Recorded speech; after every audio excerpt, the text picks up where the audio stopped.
Խաղաղություն, միայն խաղաղություն չի, խաղաղությունը բերում է իր հետ նաև ավելի ամուր ինքնիշխանություն, խաղաղությունը բերում է իր հետ նաև տնտեսական զարգացման նոր հնարավորություններ, մենք այս մասին շատ խոսել ենք նաև քարոզարշավի ընթացքում, նաև դրանից առաջ, հետևաբար սա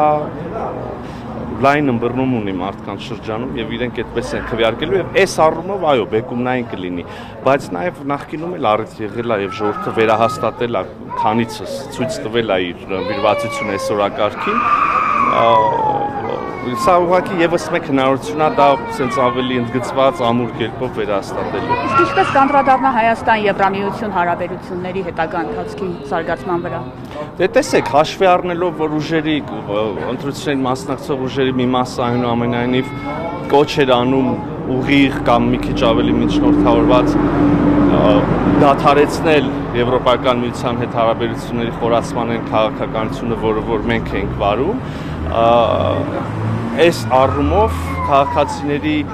աջակցություն նաև ժողովրդավարությանը, նաև Եվրոպական միության հետ հարաբերությունների խորացման, այո, նույնպես այս կոնտեքստում նույնպես քվեարկություն նշանակություն կունենա։ Պարոն նախարար, տեսեք, չէ՞ որ մենք ասում ենք հավասարակշռված եւ հավասարակշռման քաղաքականություն, մենք նաև հանդես ենք գալիս ԵՄ-ի հետ հարաբերությունների խորացման օգտին, մյուս ուժերը շատ ավելի ընդգծված կոնկրետ, ասենք, Ռուսաստանի Դաշնության հետ ավելի խորը հարաբերությունների օգտին, մեր համոզմամբ այդ խորը բավականաչափ խորն են այդ հարաբերությունները եւ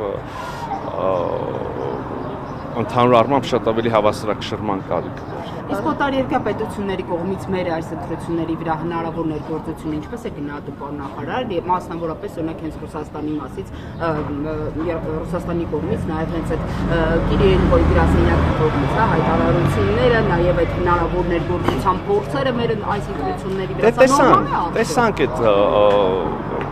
հայտարարությունները, տեսանք, չգիտեմ, իրենց անվտանգության խորհրդից տարբեր պաշտոնյաների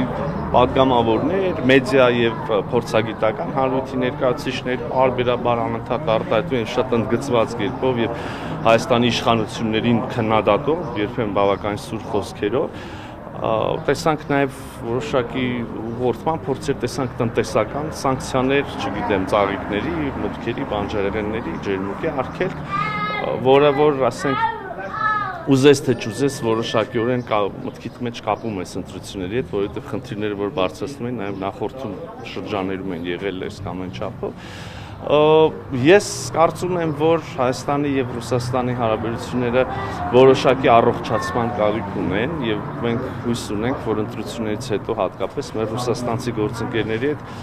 առողջ կառուցողական մթնոլորտում կարող ենք այդ հարաբերություններում